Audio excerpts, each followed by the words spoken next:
in these last 24 hours? I don't think he can. From what I understand, he's done more and signed more than anybody ever. Well, that's not true.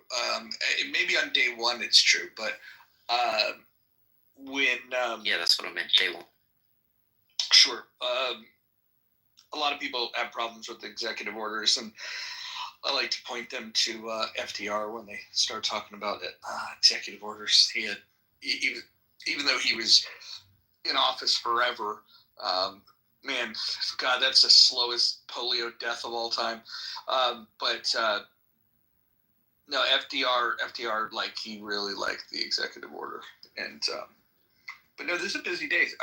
But I hear in the chat, Gerald Ford. Explain, Gerald Ford. Give me his first 24 hours. What did he do? It's so damn special. Ronald Reagan. What did Ronald Reagan do? Oh, okay. The hostages. Okay. I got you. The hostages. That was a bit. Oh, my mom would never be president. She wouldn't even be president of a homeowners association. But thank you for thinking of my mother. I think the Ronald Reagan one's an interesting one. Getting the hostages freed, although that was all orchestrated and negotiated and yada. If Trump really wanted to flex, though, in his first 30 days, he should, whatever deal he's going to try to work with, with Putin, to get the war in Ukraine to stop. If he gets that done in the first 30 days, that will be baller. I don't know if the Ukrainians will like it, but I'm sure that a lot of the rest of the world would like it. Why can't they just, extend the Trump tax cuts? Why does it take an active Congress to do it? Why can't they just write the bill up and let's get this done? We know it's going to pass. Just write it up and let's go. Why is it going to take 6 months? I don't get it. I don't know. Good things come to those who wait. Look, I think the one thing that's exciting me is that prior to this election, we had something monumental happen south of our border in a country called Argentina, where Javier Milei took office with the idea of, hey, we're going to deregulate, we're going to cut government agencies. And Trump seems to be listening to that message. Is it going to be perfect? No. Can the U.S. cut agencies as easily as Argentina can? Absolutely not.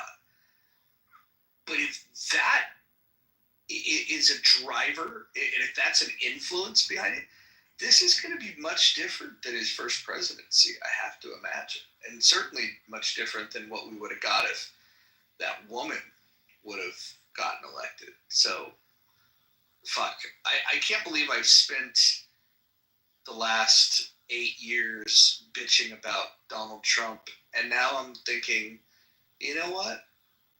In comparison, if we're grading on a curve, this isn't so bad.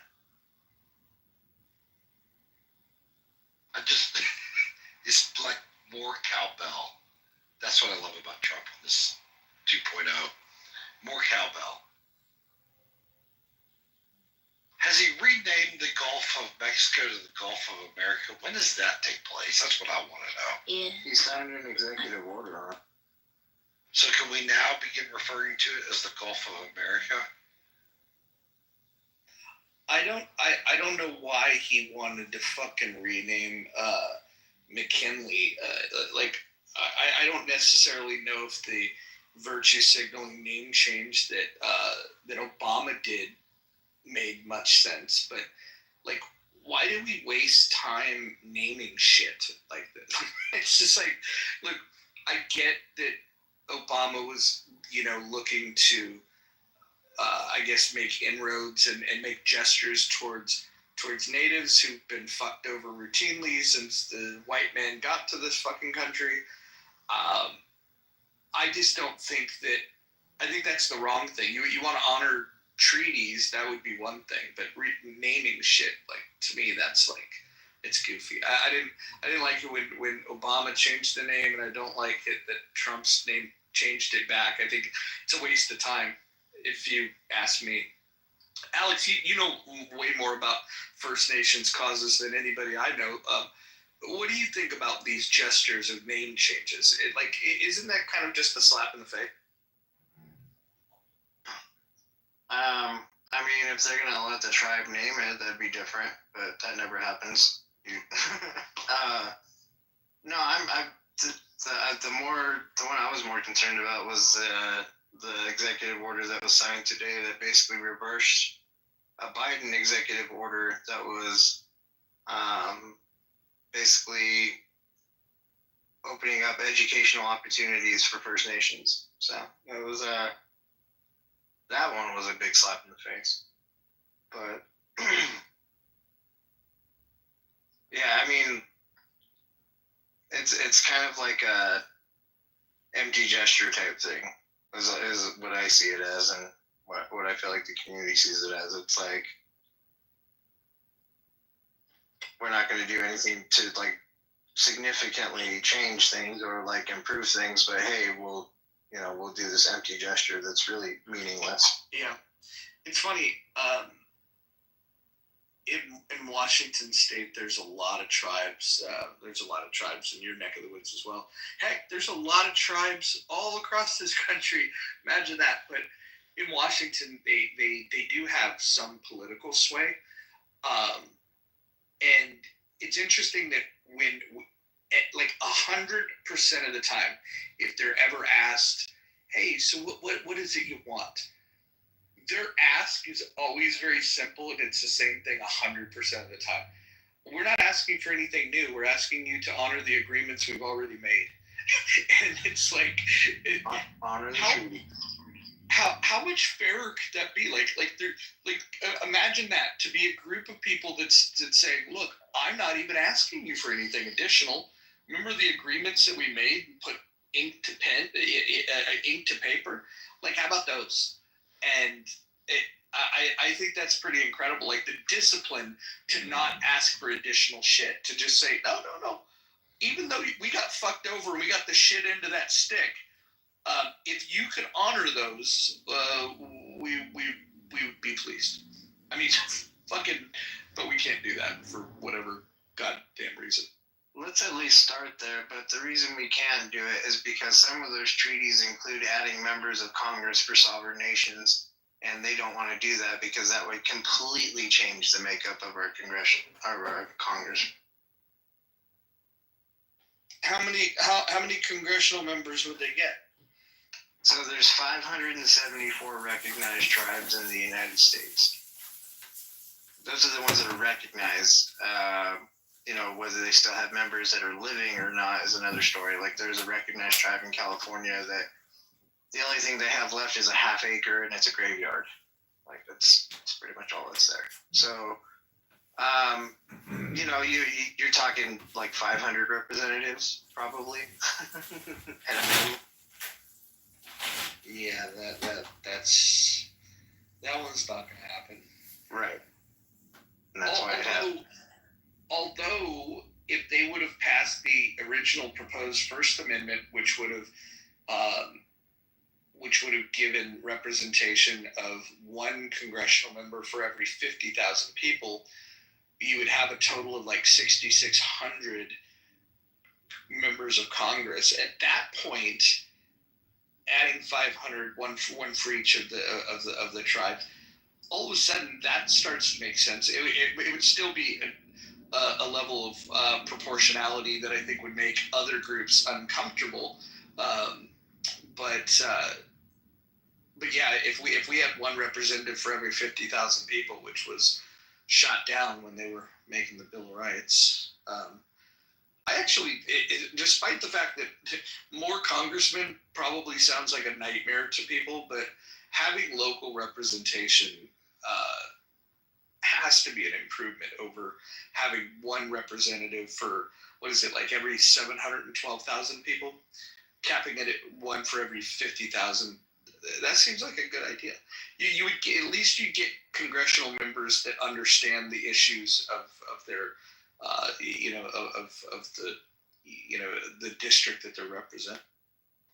Well, uncapping the House has always been a big issue. I know we've had some different topic-based rooms on that right here on Clubhouse, but if I'm recalling things correctly, when they capped it at 435, there was actually a Congress member for it was like 19,000 people. So to say, have representation for every 50,000 shouldn't be that out of the ordinary. And it doesn't mean, we'd have to change the whole White House and the rotunda and all of that, because in this day and age, they could report in from anywhere. Doesn't mean they need to be there in person. So that is a great topic of discussion. Even doing it one for every 50,000 would be still a lot more of them representing than what it was when they capped it. Yeah, well, the original proposal was at a certain level of population, it would be one for every 30,000. Then it would go to one for every 40,000, and then it would cap at one for every 50,000. However, the entire population of the United States at that point was like 2.5 million people. So I don't think anybody back then was thinking that at some day we would have 330, 340 million people. I think that the way that it grew was just beyond anybody's ability to comprehend. Man, that was probably like the whole world population at that point. There was. Yeah, it's wild. It's wild to think about it. Like, when you think of a big city now, you probably think of cities that have, at least 100,000 people. Probably you're thinking of like towns that cities that have 1 million people. Those are the really big cities, and in California too, like towns that you've never heard of have over 100,000 people. It's crazy. It's crazy. 40 million people. California has the same population as Canada, just to put things in perspective. It's crazy. Roger, you excited about your new governor, Kamala Harris? Did she start running? I'm not in California, and if she runs, she'll lose. In fact, I would say this. I think Kamala Harris is the only thing that could turn California red.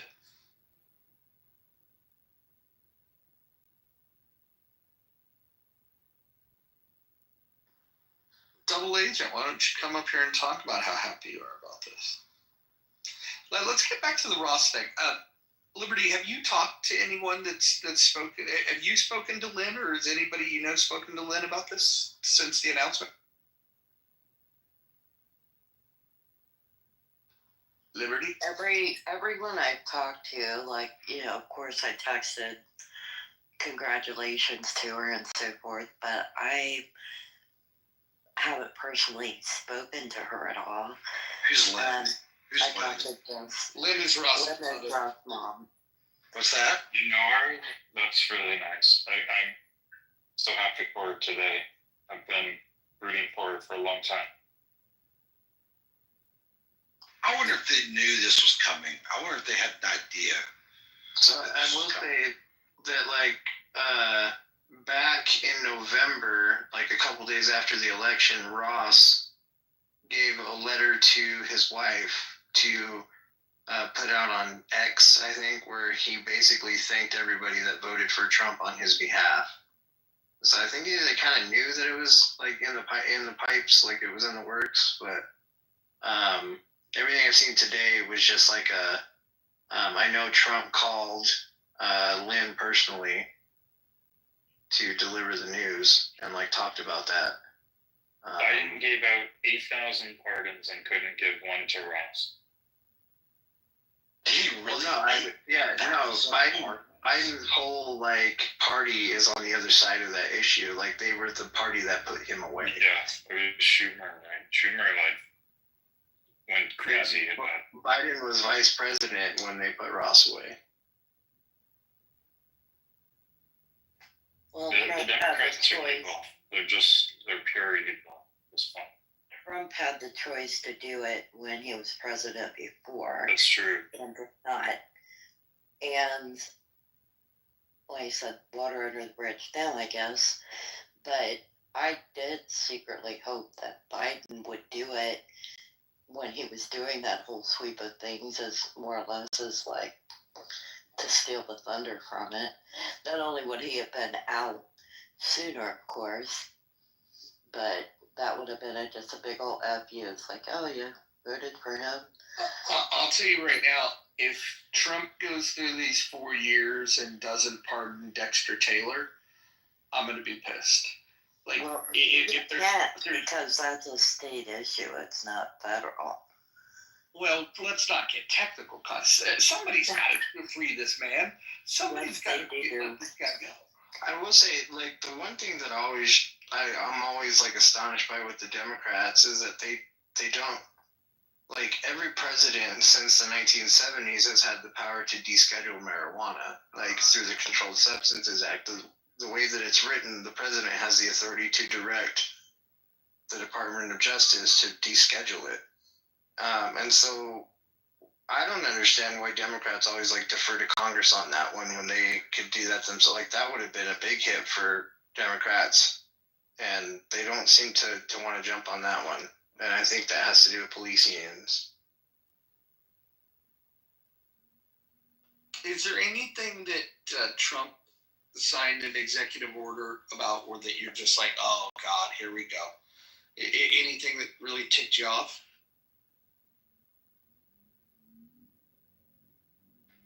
To be fair, I haven't went through everything he's done, so no. The one I brought up, like I get like wanting to reverse a bunch of the Biden stuff, but the one where he like basically like killed the Education Act for Native Americans, that sucked. That one kind of like was. I know one good one he did today. I got a bar. The AI people that were making machines like for like to get better MRIs and CTs. They're going to be able to see in your blood if you have a trace of cancer. So like before it like attaches onto something, that's just an example of like how good this testing is going to be, which I'm very happy about. Get rid of her. We'll see. Get rid of you. What do you guys think? What do you guys think of the executive order around emergency price relief? Sounds like price controls to me. What do you guys think of that? It sounded super vague and nothing that he'll ever be able to do. It was basically like giving lip service to his campaign promises that he'll never be able to. Yeah, so let me go through this real quick. So I hereby order the heads of all executive departments and agencies to deliver emergency price relief consistent with applicable law to the American people and increase the prosperity of the American worker. This shall include pursuing appropriate actions to lower the cost of housing and expand the housing supply, eliminate unnecessary administrative expenses and rent-seeking practices that increase healthcare costs, eliminate counterproductive requirements that raise the cost of home appliances, create employment opportunities for American workers, including drawing discouraged workers into the labor force, and eliminate harmful coercive climate policies that increase the cost of food and fuel. Within 30 days of the date of this memorandum, the assistant to the president for economic policy shall report to me and every 30 days thereafter on the status of implementation of this memorandum. So yeah, it's basically like, hey, we're going to tackle these things, but we're not telling you like how we're going to do it. And if they're going to do anything that caps what people can show, because he's billing this as like, hey, the cost of living is going to go down. How do you do that without controlling things? If all this is just deregulate, I'll be happy with that. But if he goes the extra mile and regulates certain things, I'm going to be cranky about that. Be very. Oh, for sure. And there's no way to do that. That just gave something lip service. Yeah, there's really no, like, it's just like this broad kind of directive. There's no real mechanism in it. There's no, like, it's just kind of like just broad, hey, look into this for me, you know? Like, it's like, you know, when the government, like, wants to appear to be doing something about something that they really aren't going to do anything about, you know, they form a committee. And the committee, you know, we're going to form this investigatory committee and look into this, and we'll issue a report in 6 months to a year.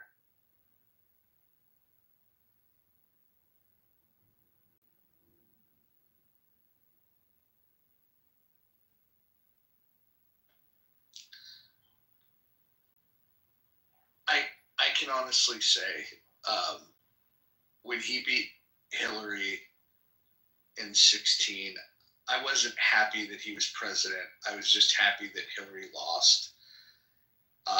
When he lost to Biden, I wasn't necessarily happy that Biden won. And I wasn't unhappy that Trump lost. I would actually say this time around, though, because of what the alternative was and the things that he seems to have on his agenda this time around, I'm cautiously optimistic that this is about the best that Americans can muster at the executive branch at this point in time. I think this is what we're capable. In fact, I don't even know if we deserve anything better than this until we get better. But I think these next 4 years could be a hoot. I don't 331 million people, though. Those were the best we could put up for this task. I just find that so hard to believe. But don't you think that they match? They're a reflection. Our leaders are a reflection of who we are, right? And when you have, you know, some disingenuous, you know, giggling Gertie that everybody can't stand, running against some narcissist that, you know, that has some comical moments from time to time. I mean, like, yeah, that's probably that seems like a pretty accurate reflection of who we are as people. It's definitely a reflection of where we are politically right now. Like, that's, I feel like with the way that our system is being, like, the way it's functioning right now, it definitely produced the best of what it has taught. Well, I must say I did not wake up this morning thinking that I would hear you, Roger, compare him in any way to Javier Milei. But that's given me some food for thought. I don't know if I would compare them. I would say that the talk track that he has around deregulation in a massive way and cutting government spending.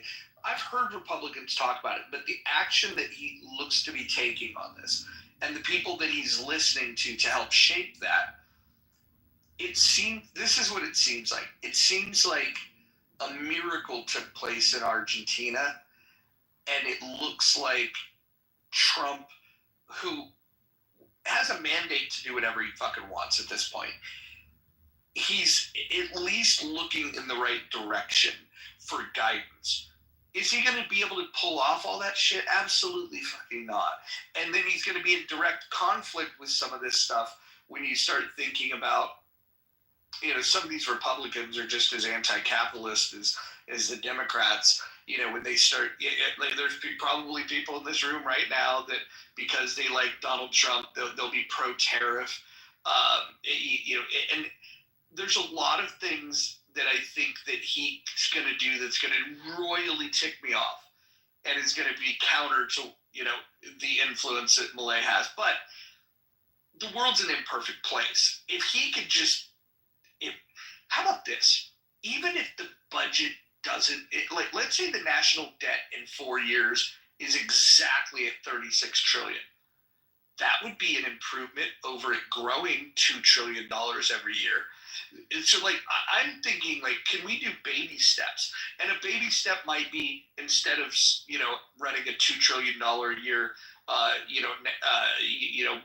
budget deficit, if he gets it down to a $1 trillion deficit, that's a victory. It's not the kind of victory that the radicals want, but it's directionally appropriate. And that's what I'm hoping for, is that we just get off this trajectory of where it's now normal to run a $2 trillion a year deficit. And I think under Trump, we have a chance for that, but time will tell. You never know what kind of fucking excuse they have. They'll manufacture a crisis, and then all of a sudden we have to spend. If you think about it, he was actually on track to do pretty decent with spending, comparatively speaking, to others, until COVID happened, and then he decided, everybody wants to give him his flowers for Operation Warp Speed, but let's be honest, he spent a lot of bread. I'm ready for Social Security reform to be brought up. Yeah, end it. Tell people, hey, if you're born anytime after tomorrow, you're not going to collect it. Just boom. Just put a finish date on it. So, but that also includes injury for Social Security too. So if you're injured on the job. Well, be careful. Get hurt. I'm just saying, we had a vote in our office that back to 1992, we didn't realize that we were paying into Social Security, and there was a vote between all employees to either remain in it or stay out because there was some sort of paperwork error.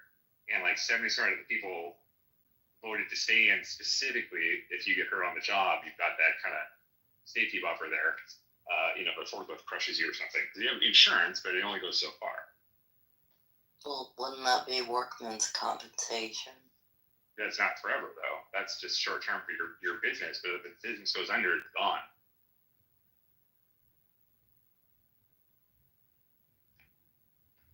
Yeah. So, it's pointable. It's just a lot to think about. Yeah, at the end of the day, though, it is a Ponzi scheme, and it's going to go broke at some point. So, how much further do we want to kick the problem down the road? Kicking the can, I don't think that's the right thing to do. I think owning up to the fact that it is a Ponzi scheme and saying, hey, look, I get it. A lot of you have paid in. You'll feel it's very unjust if you don't get out what you put in. But at some point, we have to pull the plug and say, look, it's a Ponzi scheme. Come on. He tried. He tried to privatize it, and literally they were talks to privatize it, and the stock market crashed. That was one of those. Whoops, probably a bad time to even attempt that. So there's a lot of different things. And it's a Ponzi. None of us are going to be able to retire. That's for sure. Well, there's plenty of other things that need to happen. A change in culture would need to happen, and people being able to keep more of their own money would need to happen. So instead of looking at someone who got older and maybe is unable to work, or someone who's disabled and unable to work, and saying that's my family, my neighbor, whatever, and taking care of them because you were able to keep more of your own money, there's a lot of culture that needs to change with that. If you're going by someone who got on hard times and they're now homeless and don't choose to be homeless, and helping them instead of thinking there's a program for that to help those people, I pay into that. There's so many things that became government things that were never meant to be that. If you have a disabled child or your parents get older or whatever, there's some responsibility there that we've lost as a culture. We just don't do it anymore. So with that, you're saying also that kind of gets into the whole pro-life argument with they're like, every life is precious, but they don't want to pay for it. There's people that the government spends millions on that they cannot swallow or drink, whatever, but that's all supported with Social Security. So at what point where's the red line? So if you have a child that requires 24-hour care with a wheelchair and breathing machines, is that just for forever for free? Or at the hospital, if they sorry, unless you can afford it, no. Nonprofits, hospitals, give the people to save I'm almost 50. Government can keep my Social Security. At this point, they can keep all of my money that they've stolen from me, and so long as I can keep my 6.2% plus the 1 point some odd percent for Medicare, moving forward. But that's where hospitals come in when people that are special needs or that rely on that will have to rely on Social Security because of injury, because of stuff like that. That's when you come together as a community via nonprofits, via the state governments, and you don't look at the federal government is not the answer. A and B, they can't afford it. So there's got to be alternatives. That's the community, family, friends, the church, and the local hospital. To a point though, like even those nonprofit hospitals, like the religious ones, they've gotten in massive trouble for billing people that were never supposed to be billed. So even when they're quote unquote nonprofit, it's all these. There are plenty of ones that aren't religious though. Well, but when you live in a city like my side, there's 3 hospitals, and 2 of Rochester there's 4 hospitals, and 3 of them are owned by a religious organization. So there's not really. Well, you live in a religious area. Hold on, guys. I wanna read something to you. It's totally fucking off topic, but it's definitely fucking interesting. Listen to this. It took Bitcoin 8 years to reach $72 billion in market cap. The Trump meme coin did it in 2 days. Oh, it's such a great. The Trump coin is worth 50% more than the world's largest gold mining company. But people are not. Hold on. It's up 40,000% since Friday. Holy shit. Think about it though. This is a specific way that think about it, because you got to be careful of foreign investors or governments doing stuff. That's a pretty easy way for a foreign power, somebody who wants to basically quietly give money to Trump just through a meme coins. That's an ingenious way to do it, because he did it right before he got in office, so he can't say, oh, it was a government thing. So it's kind of like a great magic trick that all this money just came in magically right before he took it, and it just kind of tanked right as he did. This is the new world, right?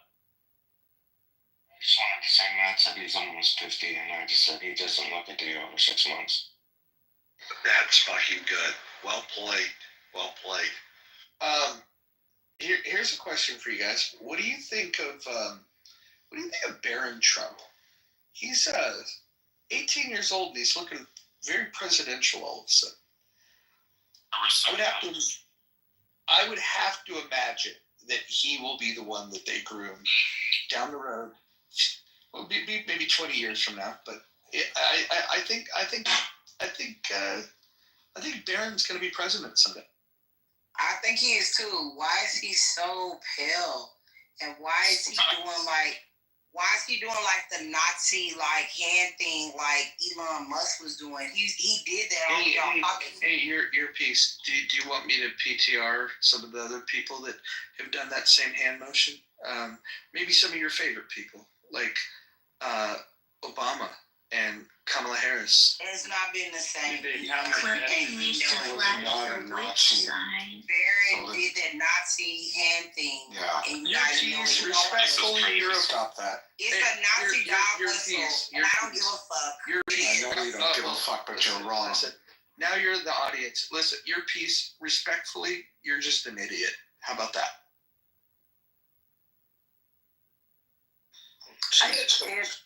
Just from my experience at being at events where you had to go through Secret Service and different things because Trump was in attendance, I can tell you that I don't even like I go through Secret Service, they want a little bit, send you on through, but they did that to Barron Trump. I took pictures of it because I thought it was hilarious. They were checking that kid like no tomorrow before they let him back where his dad was going to be. I'm not so sure Trump trusts in his own kid for them to be doing what they did to that kid. They did that at the Bitcoin conference. They did that at our Libertarian convention in DC. I mean, I'm not so sure that they're going to pardon him for any presidential anything. That's actually Secret Service doing that. That's not Trump saying don't want them. They want everybody. I mean, even the working venue, and they've won the performers. Yeah, They have it their was more than procedures. a Hey, want. hold on, guys. Your piece, who was very colorful when she was on the stage before she got removed, she said, "My kids he says racist things on Twitter." So how about this, your piece? You go find the racist things that Barron Trump has said on Twitter and just post them here. Post the link, and then we'll all be the judge of whether Barron Trump, the youngest son of Donald Trump, the president, has posted racist tweets. Go ahead. We'll be waiting. And any excuse that you can't find it will just be an admission that you're an idiot. Jesus Christ. I mean, who knows? Guy could be a racist, but I will say, my understanding is that he was the one that was advising his dad and the campaign to take the strategy of doubling down on non-traditional media and hitting the podcast circuit. And some of the podcasts were specifically things that Barron had told him that he should do. I don't know if you guys followed along in those last 30 days, but some of the podcasts that he was hitting, they were niche podcasts. They were comedians that hit a particular target audience that typically doesn't even like to fucking vote. Hell, wrestling fans, for fuck's sake, dude. He went on the Undertaker's podcast. Did he really? He won that. Yeah. Theo Vaughn was a big one. Barron said you have to go on Theo Vaughn's. Andrew Schultz. Yep. He went on a bunch of them. Yeah. They're all right winger or they claim to be not, but that's why Theo never got a second thing on. If you watch him on YouTube, people didn't take him because you could tell the way he leaned, but because of Joe Rogan making him famous, I think. And then what you say, Andrew Schultz, Dana White. He doesn't have a podcast. I think I forget. Thank you. No, it was Dana White that convinced Rogan to put him on. That's how I know. Okay. I think it's more fair to credit the McMahon connections for those niche podcasts than Barron Trump. I know he just turned 18, but I have a rule to not talk shit about kids until they're at least 19 and a half. But I'm not thinking that that he's the evil genius behind the campaign. Not this one. I don't know who's saying shit. I was just saying, I think it was good for him to say go on this show because there's Theo Vaughn's audience is not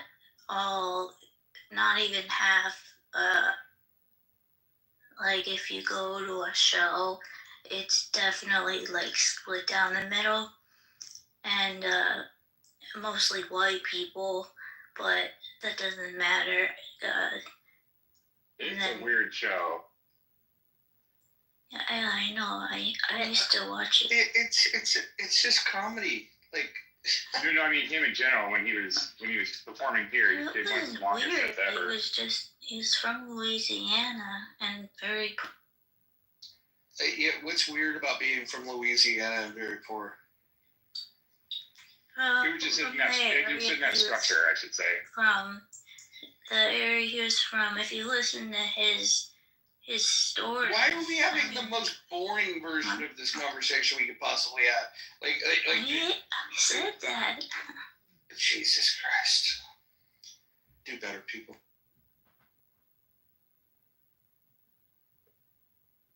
And I won't respond to dumb remarks.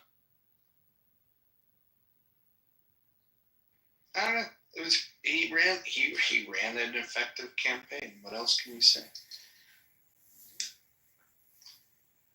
You know, Elon Musk is not somebody that 8 years ago you would have expected to line up voting for Republicans.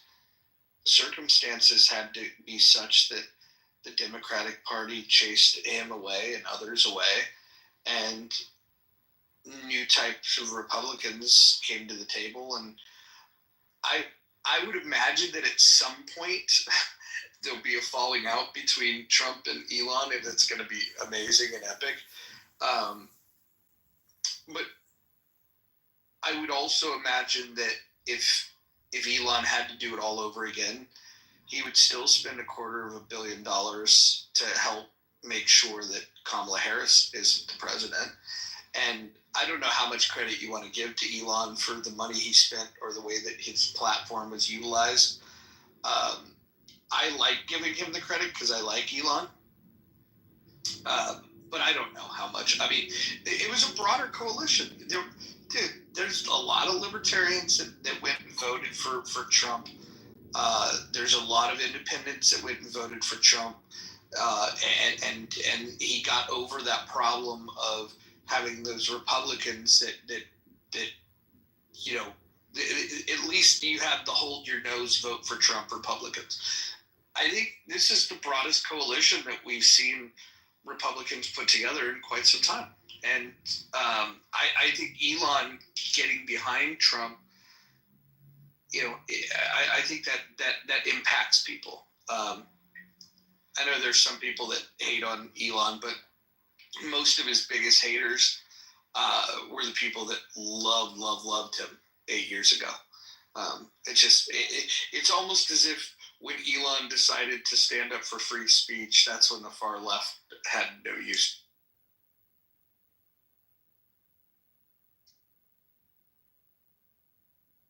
Well, are we forgetting that Trump was a Democrat for a gazillion years? Not that it matters what wing of the bird it is. But he's not a Republican either, but yeah, he changed parties in 2014. Right. So, yeah, there's that. What do you guys think of RFK Jr.? Like, I think he's a fucking weirdo.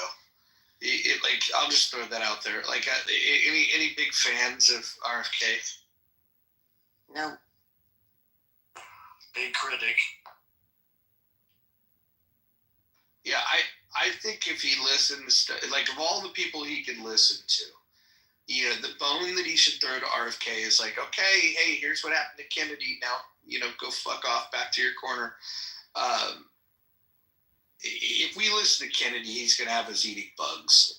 And like, I'm not ready to eat bug. I mean, if he kills all vaccines, I don't have kids. I don't care.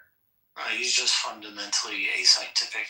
Actually, one of the most interesting things that I saw was Mayosi Son, the CEO of SoftBank, speaking today, or was it today or yesterday? Speaking at the White House, along with Sam Altman and others, discussing the Stargate project, that they're going to invest $500 billion in Stargate, $100 billion immediately. And each of them thanked Trump repeatedly and saying that this was only possible thanks to him. So I think that's quite interesting. And that could be a source of contention that Roger talked about eventually between Trump and Musk as well. You have every CEO kissing his ass though right now. I mean, Tim Cook did not want to spend $1 million, but he did. Oh yeah, that's true. But if you look at the degree to which they all did it today, it was quite interesting. And the thing is, this project is actually significant. Like, if you could imagine any project that private companies are willing to invest $500 billion in. So the potential is huge. And if you look at all of the recent data and papers, it suggests some real. And interestingly enough, Trump actually asked a very pertinent question to Altman about the implications of this research for curing cancer and other diseases. So it was fairly on top of the subject. I mean, if it doesn't involve Richard Dean Anderson, I'm out.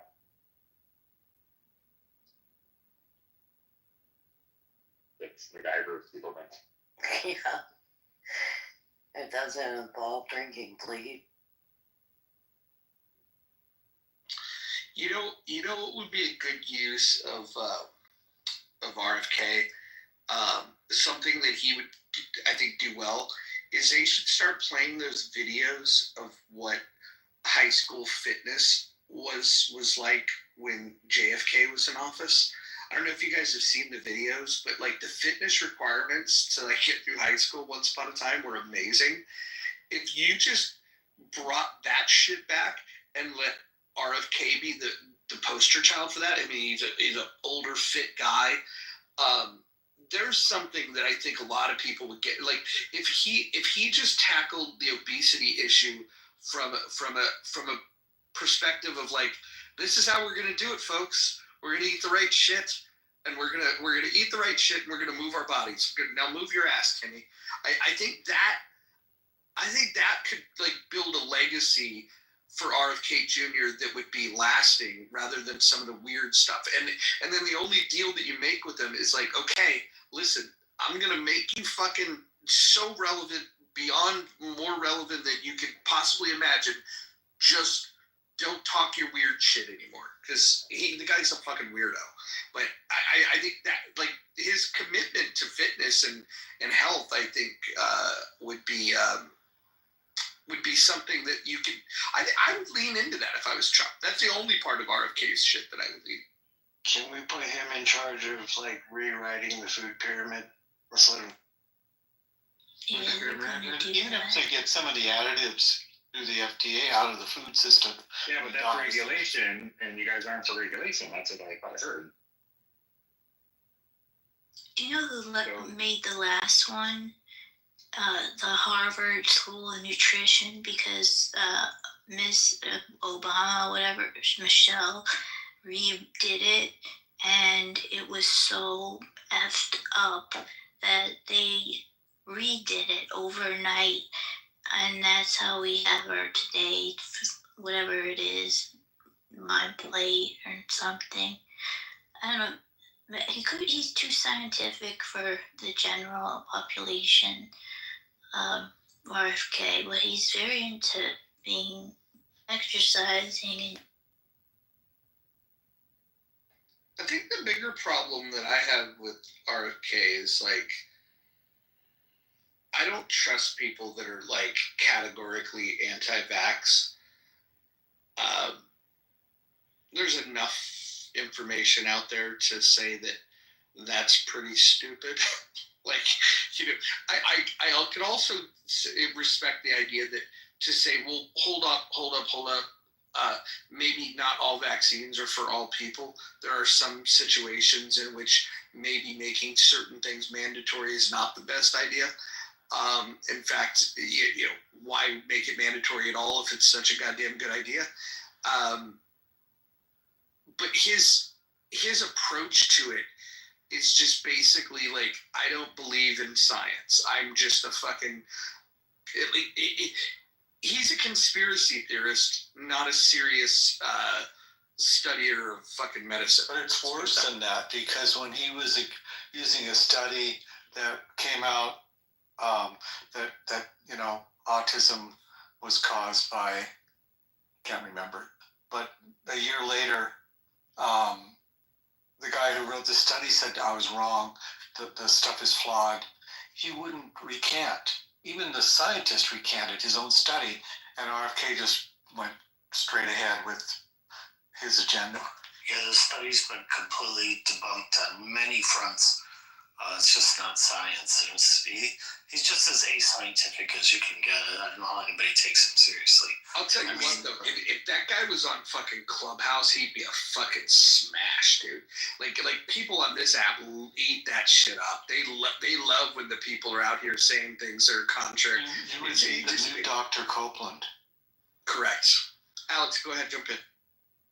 Well, a couple of things. I was just saying, like, he's human, and so, like, he's just as susceptible to cognitive dissonance as any of us. And I don't know that I would want him on Clubhouse. I don't think I could stand listening to his voice for that long. Like he's an intelligent guy for sure. What are you talking about? Yeah, there's the voice. Mark, intelligent. Like this for hours. I don't know if I can sit and listen to this for hours. And he could have an operation and have that fixed too, and he refuses to have it. But Alex, the sign of intelligence is that changing your mind in the light of new facts, or that facts that you thought were right don't support your opinion anymore. That's a sign of intelligence, not the way he handled. Right, like I said, people are susceptible to cognitive dissonance and handle it in all different ways.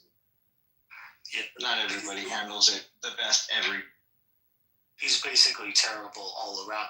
Although I did like Roger's idea of using, you know, if you were to use him somewhere, it would be in this fitness program. And I have seen the videos that Roger's referring to of the fitness in earlier generations. It was quite impressive. And sorely lacking these days. Yeah, I think what Trump needs this time around is just go out there and make some good policy. You know, keep people stirred up with the weird shit that you do, you know, like, but he needs to be careful to not, because of the broad coalition, there's a lot of people that are going to ask him to do certain things. And the RFK crowd, and by the RFK crowd, like, some of them are worse than RFK. It's like, if you remember the house on here, Preservation of the Human Race, right? I think some of the people that ran those rooms are really cool people. But the conversations of the average person that were on those stages was just, they fucking put the tinfoil on their hat, and every conspiracy theory that if you came up with a new conspiracy theory tomorrow, it wouldn't matter how, it could be a half-baked, quarter-baked, wouldn't matter. They would just believe it, because it's like, oh, it's contrary to the mainstream theory, it must be true. And they don't do any investigation whatsoever. This is the problem with conspiracy theorists. Even though they have been batting 1,000 fucking for the last like 4 or 5 years, they subscribe to all of them. I mean, you know, if you were to get a conspiracy theorist in here, like a real bona fide conspiracy theorist, and you just go down the line, you just go, hey, you know, you talk about vaccines, you could talk about Tower 7, you go down the list, right? I guarantee there are people specifically on this app that would never jump off. You could say Loch Ness Monster, yep, of course. Bigfoot, yep, absolutely. They believe all of them. Like, all of them. And then what that leads them into is then they get into the fucking Rothschild shit, and then you start realizing that, like, oh, okay, they're susceptible to some really bad information. And so while I think it's dangerous to trust everything that the government tells you, I think it's fucking also very crazy to just believe anything some crackpot comes up. Yeah, but if you think about it, if you get somebody to the point that they think that the earth is flat and there's this giant conspiracy, then once you're at that point, then you can believe, virtually any conspiracy theory.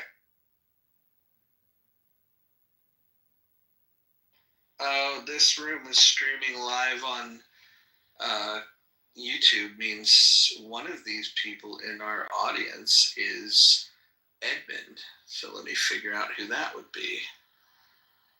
I will figure that out. Well, that's Just interesting. piece of shit, Edmund. I will figure it out. Ditman or whatever you go by now. Adrian Ditman. Wait, on YouTube? Yeah. Wherever. The only person that's gonna hate the new update of the clubhouse It's probably that has Earth, come out. right? You think it's Earth? With the party hat, I'm guessing. Okay, well let's try that. Let's see if for those of you that said that it's streaming, let's She see. has a